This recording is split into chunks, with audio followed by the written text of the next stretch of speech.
আমাদেরকে আল্লাহ তাআলা পাঠাইছেন। আল্লাহ রাব্বুল আলামিনের একটা উদ্দেশ্য আছে। আল্লাহ পাক রব্বুল আলামিন আমাদেরকে যেই সময় পৃথিবীর বুকে পাঠাইছেন, আমার প্রিয় ভাইরা, আল্লাহ তাআলা বলেন, অমা খালাকুতুল জিন্না ওয়াল ইনসা ইল্লা লিয়াবুদুন। জোরে কান আল্লাহু আকবার। আমার প্রিয় ভাইরা, আল্লাহ তাআলা আমাদেরকে পৃথিবীর বুকে পাঠাইছেন, একটা উদ্দেশ্য আছে। আমাদেরকে শুধু নদীতে মাছ মারার জন্য পাঠান নাই, আবার জঙ্গলে গিয়ে জীবিকা অর্জনের জন্য জঙ্গলের মধ্যে থাকার কথা বলেন নাই। শুধু আমার প্রিয় ভাইরা, আল্লাহ রাব্বুল আলামিন বলেন, জীবিকার তাগিদে তোমরা যখন সব কিছু করবা, আল্লাহ পাক রব্বুল আলামিন বলেন, আমি পৃথিবীতে তোমাদেরকে পাঠাইছি আমার ইবাদত, আমার গোলামি করার জন্য, আর কিছুই না। আল্লাহ তাআলার ইবাদত করতে হবে, আল্লাহর গোলামি করতে হবে। আমার প্রিয় ভাইরা, একটা আওয়াজ দিয়ে বলেন, একটা আওয়াজ বন্ধ রাখবেন না। কিছুক্ষণ আগে যে এশার সালাত আমরা আদায় করেছি, নামাজ আদায় করেছি, অনেক আল্লাহর বান্দা আছে মুসলমান নাম এশার নামাজ পড়ে নাই। আছে না নাই? জোরে বলেন, আছে না নাই? নামাজ পড়ে নাই। আবার অনেকেই কিন্তু কোরআনের কথাগুলো শুনবে না। আমার প্রিয় ভাইরা, আমি একটা কথা বলি, আমার জুমা মসজিদে আমি বলি বা ওয়াজের মঞ্চেও বলি যে অনেক মানুষ আছে ওয়াজের মঞ্চে এসে অমনোযোগী হয়, শোনে না ভালো করে। হঠাৎ করে একটা কথা শুনে এইবার বলে, এ কি বললো, তো ভুল বললো। আসলে ও শোনে না, সম্পূর্ণ কথা শোনে না, কাটছাট করে ছাড়ে, সমাজের বিভ্রান্ত সৃষ্টি করে। জোরে বলেন, কথা ঠিক কিনা? আমার প্রিয় ভাইরা, আল্লাহ পাক রব্বুল আলামিন অন্ধকার একটা জাহিলির যুগ ছিল, আয়ামে জাহিলিয়াতের যুগ। যেই যুগটাকে আমরা কোরআন হাদিস কোরআন অনুযায়ী আমরা পড়েছি, দেখি নাই, কেউ আমরা দেখি নাই, আমরা শুধু পড়েছি, আলেম ওলামার মুখ থেকে শুনেছি। অন্ধকার একটা যুগ ছিল, যেই যুগে আল্লাহর হাবিব, আল্লাহর পয়গম্বর পৃথিবীর বুকে আগমন করেছিলেন। অন্ধকার যুগ। আপনারা কি জাহিল যুগ দেখেছেন? আলেম ওলামার মুখে শুনেছেন না? আমরা পড়েছি, অনেক আলেম ওলামার মুখে শুনেছি, কিন্তু বর্তমান সময়ের দিকে তাকায়া আমরা বুঝতে পারি যে আমার মনে হয় এই বর্তমান যে জাহিলিয়াতের যুগ চলতেছে, এই জাহিলিয়াতের যুগের থেকে ওই জাহিলিয়াতের যুগ অনেক ভালো ছিল। আপনি বলতে পারেন কেমন ভালো ছিল? কিছুদিন আগে 11 বছরের একটা নারীকে ধর্ষণ করেছে। আমার সোনার বাংলাদেশে বৃদ্ধা পর্যন্ত ছাড় পায় না, ধর্ষিতা হয়। 9 বছর 8 বছরের শিশু পর্যন্ত ধর্ষিতা হয়। ওই জাহিলিয়াতের যুগে তাকায় দেখেন, 11 বছর 9 বছরের বাচ্চা বৃদ্ধা মহিলা ধর্ষিতা হয় না।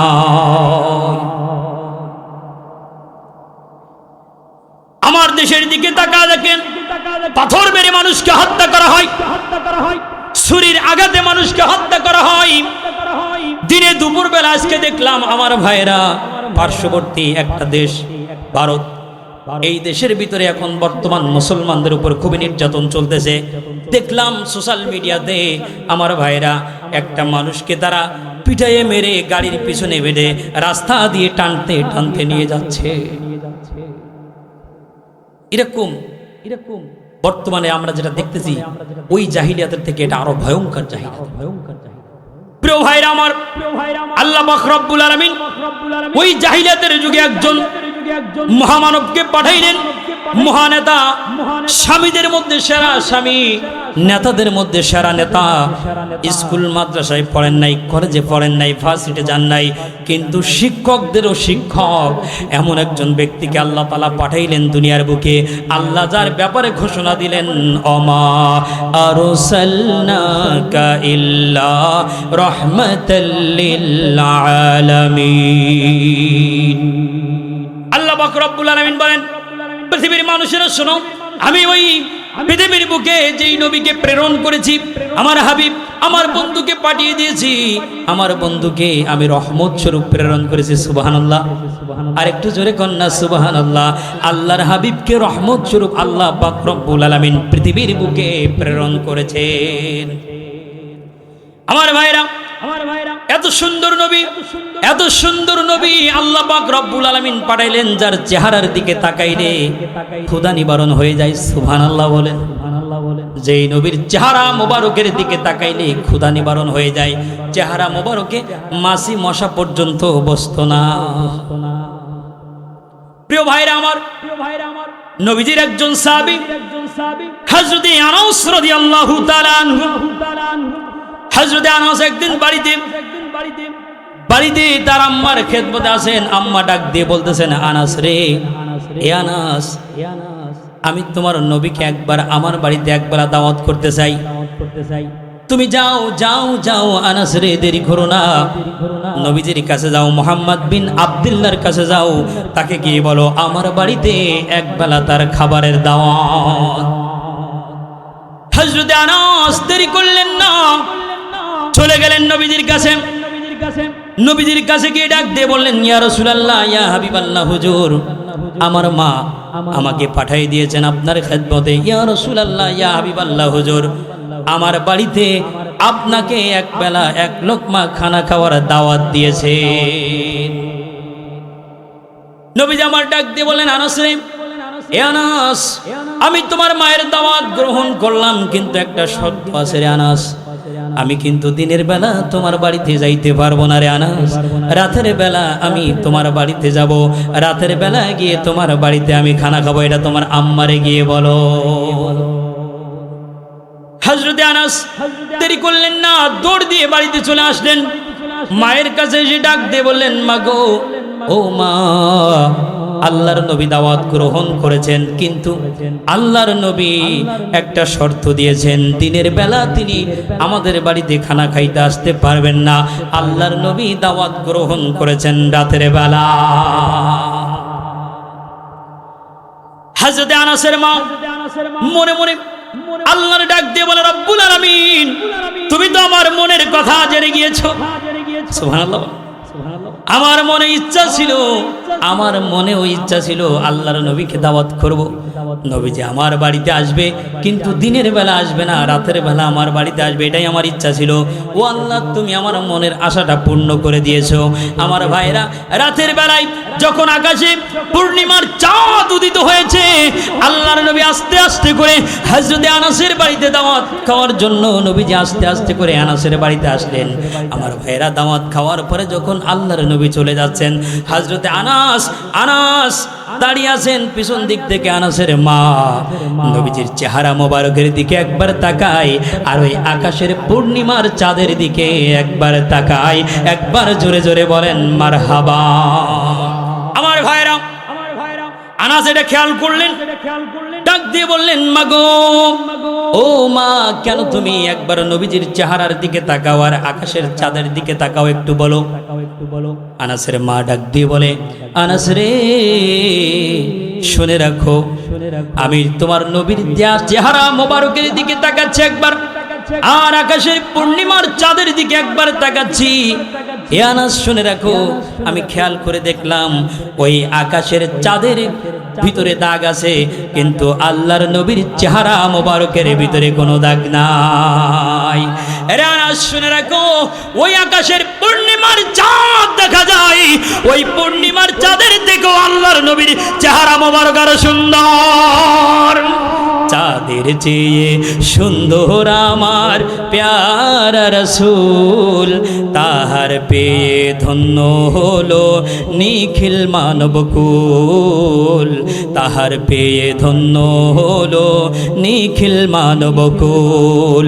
চাঁদের চেয়ে সুন্দর আমার প্যারা রাসূল, তাহার পেয়ে ধন্য হলো নিখিল মানবকুল, তাহার পেয়ে ধন্য হলো নিখিল মানবকুল। যে খোদা নিজের হাতে বানিয়েছেন তারে, তাই তো তিনি রহম করে তাহারি তরে।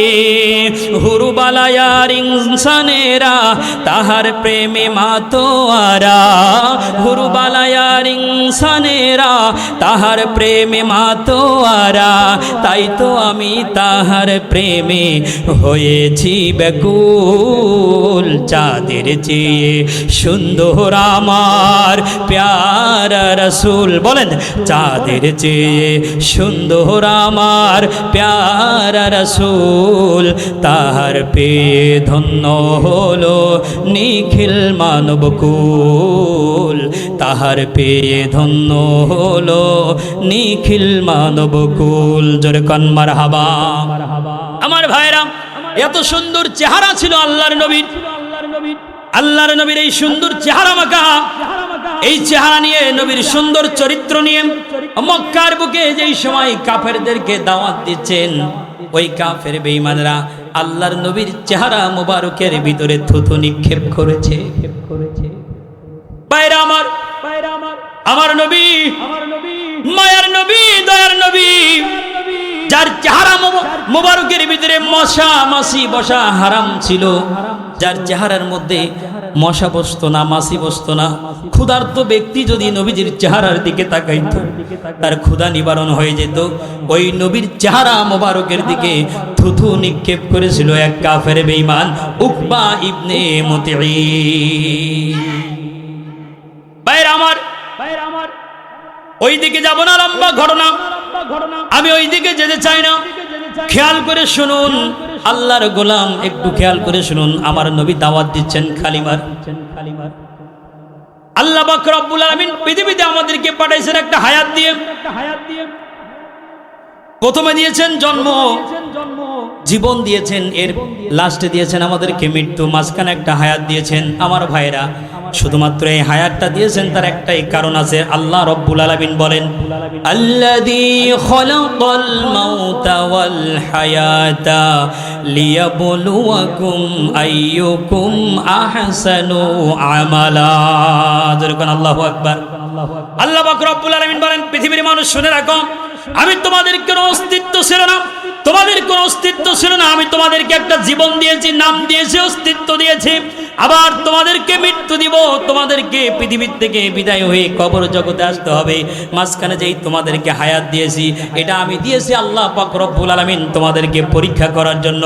কিয়ামতের ময়দানে যেন আমার কাছে তোমরা এসে কি আমল নিয়ে আসছো এটা দেখাইতে পারো, কার আমল কেমন ভালো এটা দেখার জন্য আমি আল্লাহ পাক রব্বুল আলামিন তোমাদেরকে হায়াত দিয়েছি। কাফেরদের কাছে যখন আল্লাহর নবী দাওয়াত দিচ্ছেন, কাফের বেঈমানরা তারা বলল, নবী আপনি সঠিক কথা বলেছেন, ঠিক বলেছেন, আমাদের কোনো অস্তিত্বই ছিল না, নাপাক পানি থেকে আমাদেরকে জন্ম হয়েছে, আল্লাহ রব্বুল আলামিন আমাদেরকে জীবন দিয়েছে, আর আমাদেরকে হায়াত দিয়েছে, লম্বা একটা হায়াত দিয়েছে, আবার আল্লাহ পাক রব্বুল আলামিন মৃত্যু দেবে। কিন্তু নবী বলেন কিয়ামতের ময়দানে আল্লাহ পাক রব্বুল আলামিন আবার জীবিত করবে, প্রত্যেককে হিসাব নেওয়ার জন্য আল্লাহ পাক রব্বুল আলামিন জীবিত করবে। কাফের বেঈমানরা এটা বিশ্বাস করতো না, তারা বলতো, কাইফা তাকফুরুনা বিল্লাহি ওয়া কুনতুম আমওয়াতান ফাহইয়াকুম সুম্মা ইউমীতুকুম সুম্মা ইউহয়িকুম সুম্মা ইলাইহি তুরজাউন। আল্লাহু আকবার। কাফেররা বলতো, ও নবী আপনি সঠিক বলেছেন, আল্লাহ আমাদেরকে অস্তিত্ব দেয় নাই, আমাদেরকে আল্লাহ পাক রব্বুল আলামিন নাপাক পানি থেকে সৃষ্টি করেছেন, আমাদেরকে জীবন দিয়েছেন, অস্তিত্ব দিয়েছেন, নাম দিয়েছেন, যশ দিয়েছেন, খ্যাতি দিয়েছেন, আল্লাহ পাক রব্বুল আলামিন লম্বা একটা হায়াত দিয়েছেন, আবার আল্লাহ পাক রব্বুল আলামিন আমাদেরকে মৃত্যু দিবেন, আমরা কবরে চলে যাব, নবী সব মানি, কিন্তু আপনি একটা কথা মিথ্যা বলছেন, একটা কথা ভুল বলছেন, সেটা হলো এই, ওই কবরে যাওয়ার পরে আবার আল্লাহ জীবিত করবে, এটা কখনোই সম্ভব না। কাফেররা এটা বলতো, কাফেররা সব মানতো, কিন্তু আল্লাহর কাছে যাওয়া লাগবে, হিসাব দেওয়া লাগবে, এটা তারা মানতো, এটা তারা মানতো না। তারা বলতো, নবী আপনি মিথ্যা বলছেন, আওয়াজ দিয়ে বলুন আমার নবী কি মিথ্যা বলতো? বিশ্বাস হয় কিয়ামতের ময়দানে জবাব দিতে হবে। আজকে দুনিয়ায় আপনি সম্পদ বেড়ে খাবেন, আজকে দুনিয়ায় আপনি মানুষের উপর জুলুম করবেন, কিয়ামতের ময়দানে আল্লাহর আদালতে উঠতেই হবে। কথা বলেন ঠিক কিনা? ভাইরা আমার একটু খেয়াল করে শুনুন, এরে আল্লাহর গোলাম, আল্লাহর নবী বিশ্ব নবী মুহাম্মদ রাসূলুল্লাহ কালিমার দাওয়াত দিচ্ছেন। মক্কার নেতাদের সহ্য হয় না, কারণ আস্তে আস্তে করে কোরআনের প্রেমে মানুষগুলো দলে দলে আস্তে আস্তে করে কোরআনের প্রেমে পাগল হয়ে নবীজির সঙ্গে সারিবদ্ধ হয়ে নবীর দলে অন্তর্ভুক্ত হয়ে যাচ্ছে। আমার ভাইরা, কাফের বেঈমানরা একটা পরামর্শ করলো, মিটিং করলো, আল্লাহর নবীকে হত্যা করে ফেলতে হবে। কিভাবে হত্যা করা যায়? রাতের বেলা আমরা নবীজির ঘরকে ঘেরাও করে ফেলবো, চতুর্দিকে ঘেরাও করে ফেলবো, যাতে আল্লাহর নবী ঘর থেকে বাইর হইতে না পারে। যেই না ফজরের আজান হয়ে যাবে নবীজি বাইর হবে, ওই সময় ভোরবেলা আল্লাহর নবীকে হত্যা করে আমরা চিরজনমের মতো দুনিয়ার থেকে বিদায় করে দেব। ভাইরা আমার একটু খেয়াল করে শুনুন, নবীজি আমার ঘরের ভিতরে হুজরার ভিতরে ঘুমায় আছে। আল্লাহ পাক রব্বুল আলামিন জিবরাইল পাঠিয়ে দিলেন। জিবরাইল এসে ডাক দিয়ে বললেন, ইয়া রাসূলুল্লাহ, ইয়া হাবিবাল্লাহ হুজুর, আল্লাহ পাক রব্বুল আলামিনের সালাম দিন। আমি জিবরাইল, আমার সালাম দিন হুজুর গো। আল্লাহর অর্ডার হয়েছে এই মুহূর্তে এই মক্কা ছেড়ে মদিনায় হিজরত করতে হবে। তার মানে বোঝা গেল, কোরআনের সঙ্গে থাকলে, কোরআনের পক্ষে থাকলে, হকের পক্ষে থাকলে, আল্লাহর দ্বীনের পক্ষে থাকলে আমাদেরকেও এরকম এক এক সময় হিজরত করা লাগবে। ভাইরা আমার খেয়াল করে শুনুন, আল্লাহর গোলাম, আল্লাহর গোলাম,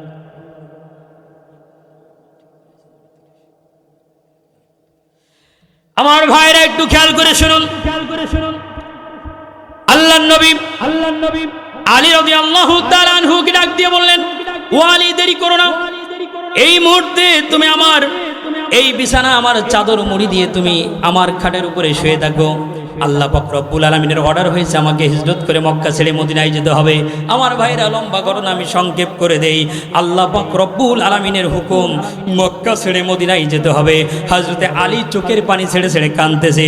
নবী আমার ডাক দিয়ে বলে, আলী রে, তুমি কি ভয় পাচ্ছ? তুমি কি চিন্তা করতেছো? আলী রাদিয়াল্লাহু তাআলা আনহু ডাক দিয়ে বলে, ইয়া রাসূলুল্লাহ, ইয়া হাবিবাল্লাহ হুজুর, ভয় পাচ্ছি না, আমি চিন্তাও করতেছি না। এই চোখের পানিটা দুঃখের পানি না, এটা আনন্দের পানি। আমি এই খাটের উপরে আপনার চাদর মুড়ি দিয়ে শুয়ে থাকবো, আপনি মক্কা ছেড়ে মদিনায় চলে যাবেন। ভোরবেলা কাফেররা নবী ভেবে আমাকে হত্যা করে ফেলবে, এটা ভেবে আনন্দ লাগতেছে এই যে আমি আলী আমার জীবনের বিনিময়ে হলেও আল্লাহর নবী দুনিয়াতে বেঁচে আছে। আমার ভাইরা খেয়াল করে শুনুন, নবীজি মক্কা ছেড়ে মদিনার পথে রওনা হয়ে গিয়েছে। সকালবেলা ভোরবেলা কাফেররা বুঝতে পারলো আল্লাহর নবী চলে গিয়েছে। কাফেররা একটা এলান করে দিল, যারা মুহাম্মদকে ধরে আনতে পারবে, আমরা ঘোষণা করলাম যেই ব্যক্তি মুহাম্মদকে ধরে এনে দিতে পারবে তাকে 100 লাল উট পুরস্কার দেওয়া হবে। 100 লাল উট পুরস্কার দেওয়া হবে। সুরাকা চিৎকার মেরে ডেকে উঠে বলল, এ আবু জেহেল, টেনশন করো না, আমি তো আসি। সুরাকা দৌড় দিল, ঘোড়ার পিঠে সওয়ার হয়ে মুহাম্মদ বিন আব্দুল্লাহকে তালাশ করার জন্য যাচ্ছে। আমার ভাইরা, হিজরতের সাথী সিদ্দিক আকবর, হযরতে আবু বকর রাদিয়াল্লাহু তাআলা আনহু, নবীজি দুইজন হিজরত করে চলে যাচ্ছেন। লম্বা ঘটনা, আমি একটু সংক্ষেপ করে দেই। আমার প্রিয় ভাইরা একটু খেয়াল করে শুনুন, দিলের কানটা লাগায় শুনুন। আল্লাহর নবী যাচ্ছেন পিছন দিক থেকে, সুরাকা ঘোড়ার পিঠে সওয়ার হয়ে যাচ্ছে মুহাম্মদকে ধরার জন্য। বিনিময়ে তিনি কি পাবে? 100 লাল উট। আমার ভাইরা, যাইতে যাইতে মুহাম্মদকে পেয়ে গেল।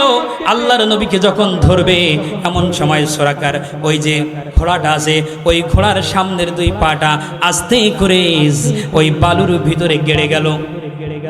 যেই ধরতে যাবে ঘোড়াটা আস্তে করে পাটা বালুর ভিতরে ডেবে গেল। আল্লাহর নবী পিছনে তাকায় দেখলেন সুরাকা। সুরাকা ডাক দিয়ে বলল, ইয়া রাসূলুল্লাহ, আপনি আমারে মাফ করে দেন, ক্ষমা করে দেন, আর ভুল হবে না। নবীজি বললেন, যা, তোরে মাফ করে দিলাম, চলে যা। সুরাকার ওই ঘোড়ার পা আস্তে আস্তে করে আবার উঠে গেল।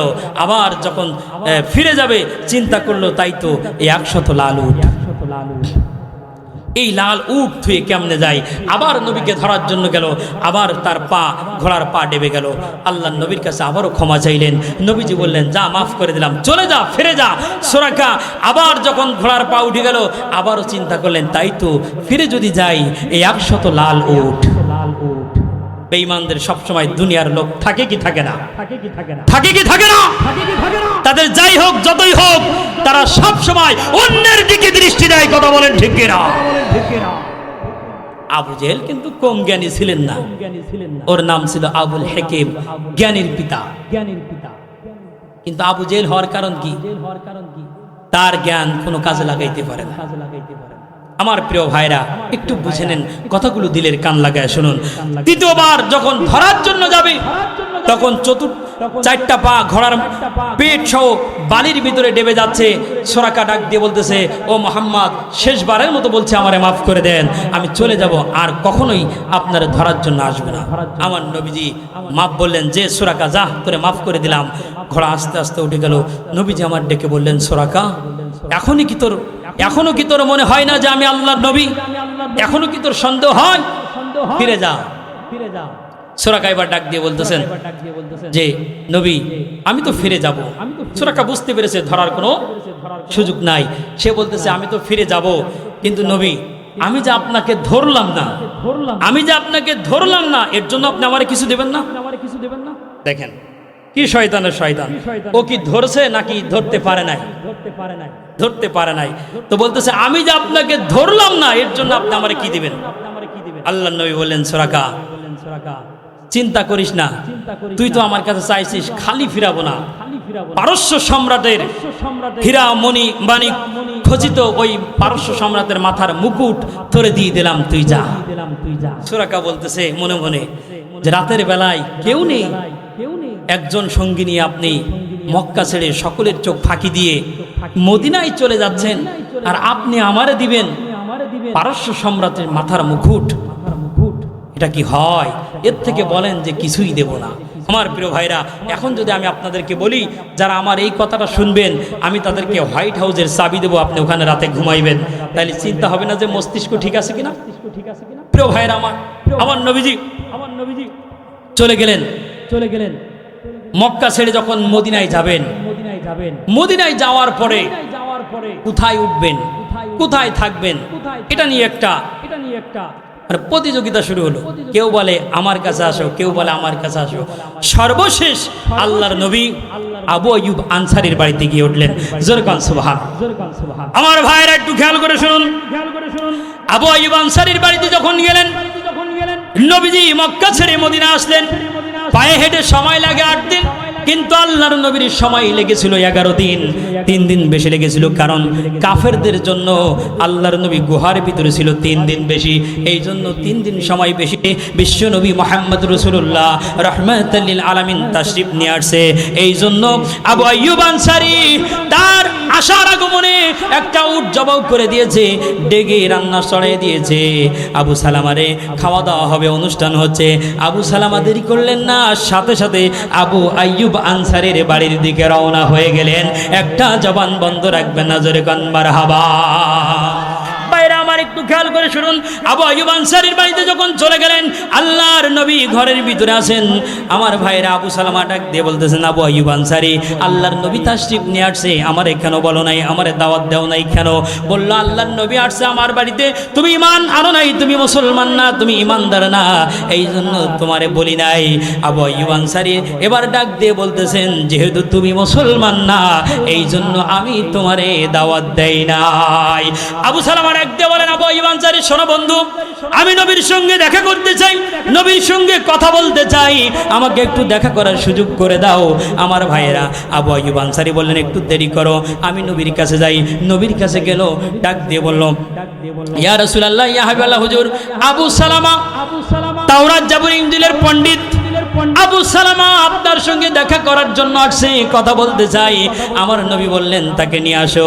আমার ভাইরা, আবু সালামা এবার চলে গেলেন আল্লাহর নবীর কাছে। নবীজিকে ডাক দিয়ে বললেন, ইয়া রাসূলুল্লাহ, ইয়া হাবিবাল্লাহ হুজুর। আল্লাহর নবীর চেহারার দিকে তাকাচ্ছে আর বলতেছে, সাদাকতা, ইনি আল্লাহর পয়গম্বর হাবিব ছাড়া আর কিচ্ছু হতে পারে না।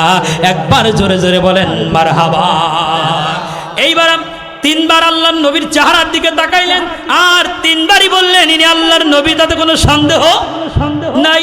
আমার ভাইরা, নবীজি ডাক দিয়ে বললেন, আবু সালামা, 3টা বার তুমি আমার দিকে তাকাইলে আর 3টা বার আমার নবী বলে স্বীকৃতি দিলে, ব্যাপারটা কি, কারণটা কি?